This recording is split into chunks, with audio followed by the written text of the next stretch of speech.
In this video, I'll show you how to see PMax campaign data in Google Ads so you can review how your campaigns are performing across Google's channels. Start by signing in to your Google Ads account and clicking Campaigns in the left navigation menu. In the campaign table, locate and select your PMax campaign to open its detailed view. Here you'll see key metrics such as impressions, clicks, cost, conversions, and conversion value, which give you a quick snapshot of overall performance. To analyze the campaign further, you can explore sections like Asset Groups, Insights, and Search Terms Insights, which help explain where traffic and conversions are coming from.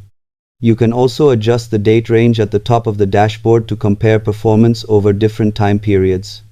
For deeper analysis or exports, open Insights and Reports Report Editor to build or view structured performance reports. Subscribe for more honest digital marketing tutorials.